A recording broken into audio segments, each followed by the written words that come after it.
रात की मुसाफिर suspense story Hindi suspense story.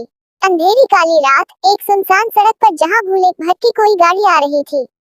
अचानक मालिनी की गाड़ी ने धोखा दे दिया और मुसीबत यह थी कि उसे गाड़ी चलाने के अलावा उसके बारे में और कुछ नहीं पता था। अब उस महसूस हो रहा था कि उसे रात के वक्त सफर नहीं करना चाहिए था।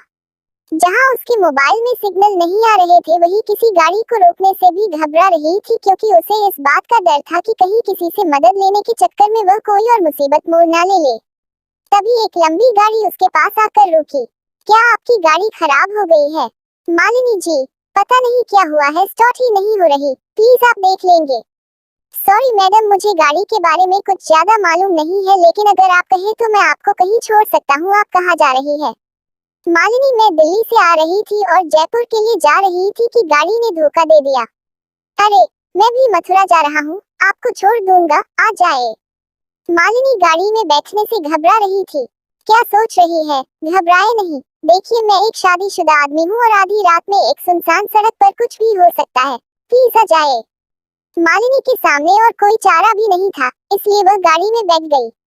मेरा नाम विशाल है, मेरा कपड़ों का शोरूम है और मैं अपनी बीवी को लेने मथुरा जा रहा था। असल में बच्चे छुट्टियों में नानी के घर गए हुए थे।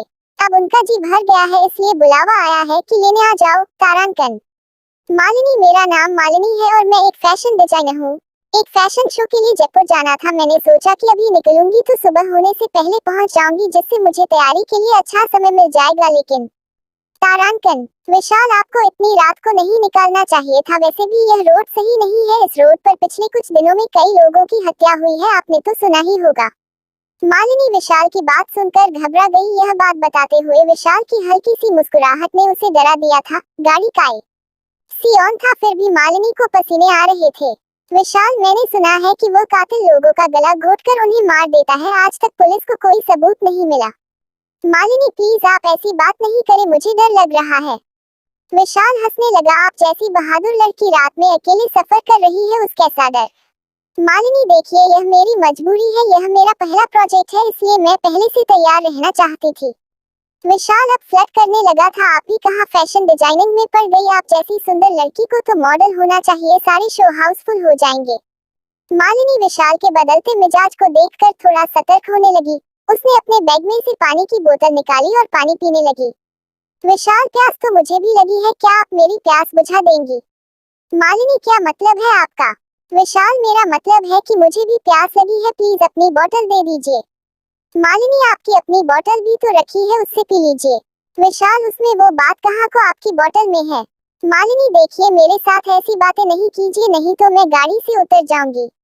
विशाल, अरे आप तो बुरा मान गई, मैं तो मजाक कर रहा था। विशाल ने मालिनी से बोतल ली और पानी पीने लगा। मालिनी को उसका यह व्यवहार अजीब लग रहा था। तभी मालिनी ने देखा कि उसके मोबाइल में सिग्नल आ गए हैं और वह फोन करने लगी। मालिनी, हेलो मम्मी, मैं अभी रास्ते में ही हूँ। मेरी गाड़ी खराब हो गई थी, इसलिए मैंने किसी से लिफ्ट ले ली है। नहीं मम्मी, घबराने की कोई बात नहीं है, मैं ठीक हूँ। मैं जयपुर पहुँचकर तुम्हें फोन करूंगी। मम्मी से बात करके मालिनी की हिम्मत बढ़ गई थी। अब वह भी खुलकर विशाल से बात करने लगी। मालिनी, आपने तो मेरा सारा पानी खत्म कर दिया। अगर कोई ढाबा या रेस्टोरेंट दिखे तो रोक देना, पानी की बोतल ले लेंगे। विशाल, आपने ये को ड्रेस पहन रखी है, बहुत सुंदर है, क्या आपने ही डिजाइन की है? यह बोलते हुए विशाल मालिनी की मिनी ड्रेस को ऊपर से नीचे देख रहा था।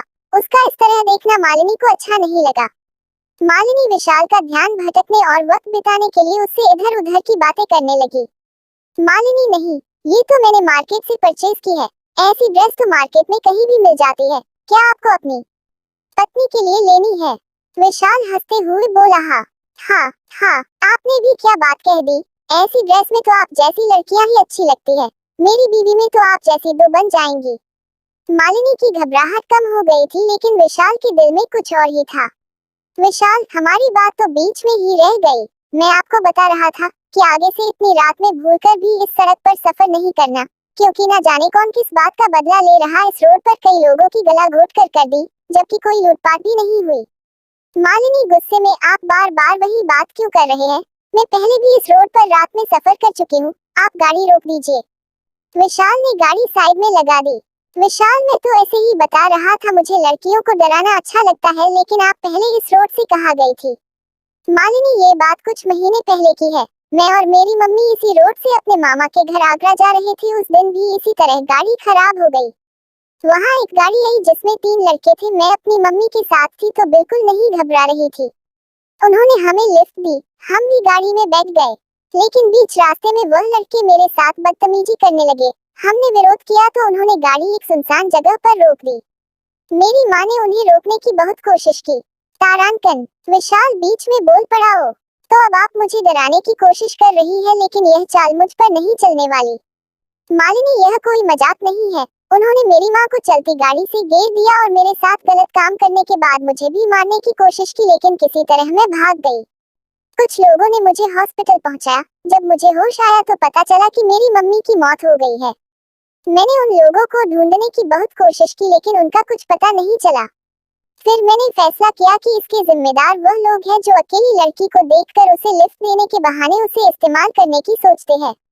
इसलिए मैं पिछले कई हफ्तों से तुम जैसे लोगों का इंतजार करती हूँ और उन्हें मार देती हूँ। विशाल खांसते हुए, अब मजाक बंद करो। तुम जैसी लड़की क्या किसी को मारेगी? मालिनी, मुझे लगता है तुम न्यूज़ अच्छे से नहीं देखते। मारने वालों को गला घोटने से पहले जहर दिया गया था, जिससे ताकतवर से ताकतवर को मारना आसान हो जाता है। विशाल की हालात बिगड़ते लगी। लेकिन तुमने मुझे जहर कब दिया?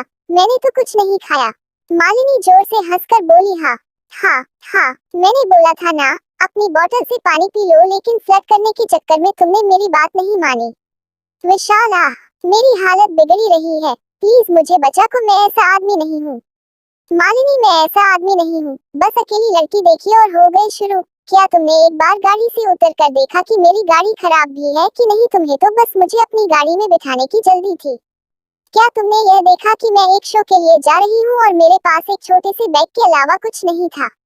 क्या तुमने मदद करने से पहले एक बार मेरे घर वालों से बात करने में बारे में सोचा? नहीं, क्योंकि तुम तो रंगीन सपनों में खोए हुए थे कि कब मैं मानूं और तुम गाड़ी किसी होटल पर लगाओ। जब तक मैं जिंदा हूँ तुम जैसे लोगों को उनके अंजाम तक पहुँचाती रहूंगी। इतना कहते ही मालिनी ने हंसते हुए अपने बैग में से एक मोटी रस्सी निकली। विशाल असहाय पड़ा यह सब होते देख रहा था। धीरे धीरे उसकी आंखों के आगे अंधेरा छाने लगा।